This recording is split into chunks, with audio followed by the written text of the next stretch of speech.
Sant Nirankari mission ने विक्रम के गांधी आश्रम में लगाया रक्तदान शिविर, 60+ यूनिट रक्त एकत्रित। आप देख रहे हैं P24 लाइव और मैं परमिंदर शर्मा। मैं आपको बताते चलूं कि मानव को मानव हो प्यारा, एक दूजे का बने सहारा के दिव्य संदेश को चरितार्थ करते हुए संत निरंकारी मिशन द्वारा विक्रम के गांधी आश्रम में एक विशाल रक्तदान शिविर और पावन सत्संग का आयोजन किया गया।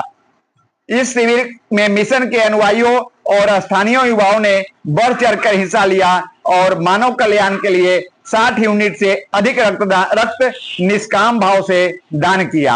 रक्तदान शिविर का विधिवत उद्घाटन मुख्य अतिथि अम्हारा ग्राम के पूर्व मुखिया डॉक्टर आनंद कुमार द्वारा किया गया। इस शुभ अवसर पर उनके साथ मिशन के स्थानीय ब्रांच मुखी श्री नागेंद्र शर्मा, मुख्य आयोजक कुणाल कुमार, गांधी आश्रम के व्यवस्थापक अरुण कुमार एवं अन्य गणमान्य साथी उपस्थित रहे।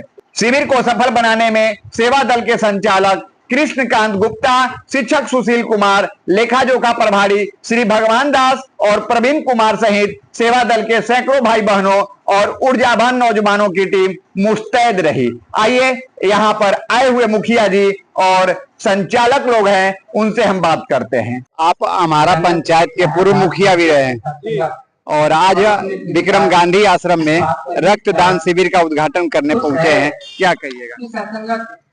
बहुत एक अनुशासित संस्था है और समाज के कल्याण में बहुत अग्रणी भूमिका इसका है। पूरे विश्व में खास करके ब्लड डोनेशन जैसा जो सामाजिक कल्याण का कार्य है, उसका Guinness book of world record में इसका इसी वजह से नाम दर्ज हुआ है।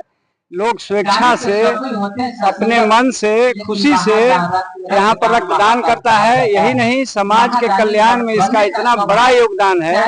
और उसके बाद जो यहाँ एक अनुशासन है, जो एक समन्वय है, गुरु के प्रेरणा से जो करुणा और दया का भाव जो मनुष्य में जाग रहा है, जो मनुष्य को मनुष्य सही अर्थों में बनाने का काम कर रहा है, यह बड़ा ही अनुकरणीय है। और यही कारण है कि इन सारे स्थितियों को, इन सारे परिस्थितियों को, इन सारे बातों को देखते हुए भी मैंने इस मिशन में शामिल हुआ और शामिल होने के बाद मुझे यह लगा कि सही माने में समाज कल्याण का कार्य यदि करना है तो इस मिशन से जुड़ के ही किया जा सकता है। आज के युवा कुछ ऐसा सोचते हैं कि ब्लड देने से हम बीमार पड़ जाएंगे, लेकिन क्या युवाओं को इसमें आगे आना चाहिए या नहीं आना चाहिए? युवाओं को आगे ही नहीं आना चाहिए, इसमें सक्रिय भूमिका निभाना चाहिए। यह जो एक अंधकार वाली बात है और यह जो गलत विचार उन लोगों के मन में आ रहा है, इसके लिए साइंस एंड टेक्नोलॉजी अब इतना आगे बढ़ गया है कि इसके लिए एक सोशल मीडिया कैंपेन भी चलना चाहिए।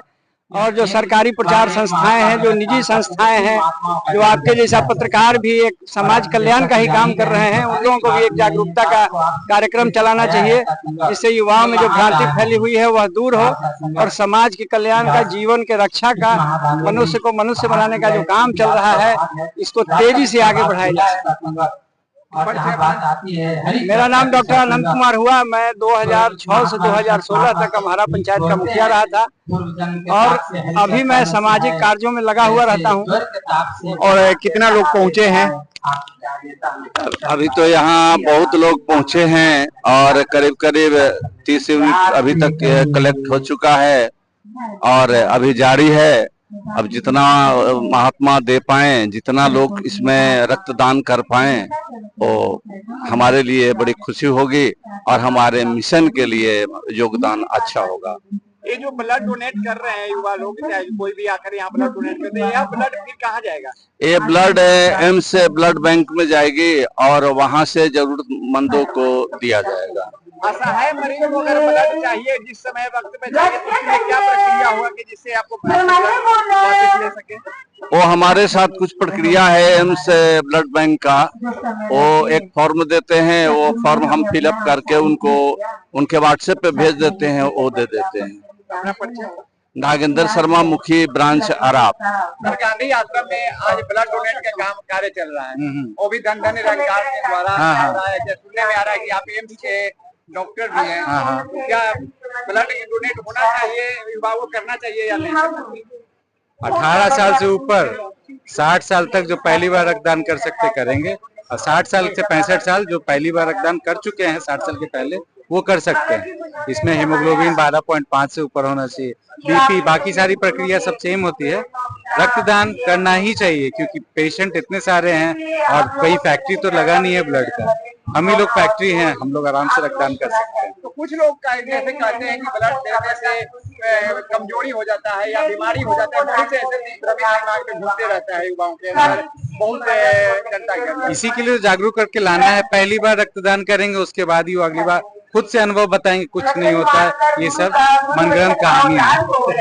अगर मरीज कहीं पे उसको ब्लड चाहिए तो यह ब्लड वापस लेना चाहिए, प्रक्रिया होगी उसमें क्या, ये जो कैंप ऑर्गेनाइजर है वो एक लेटर फॉरवर्ड करते हैं, वो एम्स में लेके लेटर आना है, ब्लड का सैंपल फॉर्म पेशेंट का वो आके लेके जा सकते हैं मैचिंग के बाद।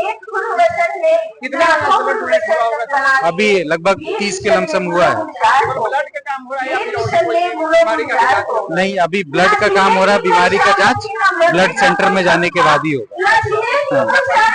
मैं डॉक्टर निशित नैन, सीनियर रेसिडेंट एम्स पटना। तो आपने सुना यहाँ के लोग क्या कह रहे हैं, साफ साफ शब्दों में अपनी बात को रखे।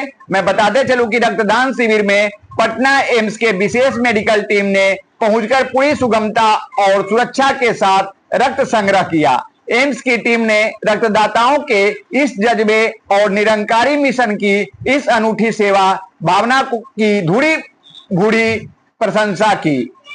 रक्तदान के इस महायज्ञ के साथ साथ आश्रम परिसर में एक भव्य सत्संग का भी आयोजन किया गया। इस सत्संग में सिवान से पधारे मिशन के केंद्रीय प्रचारक श्री विद्यासागर जी ने साध संगत को अपने विचारों और आशीर्वादों से निहाल किया।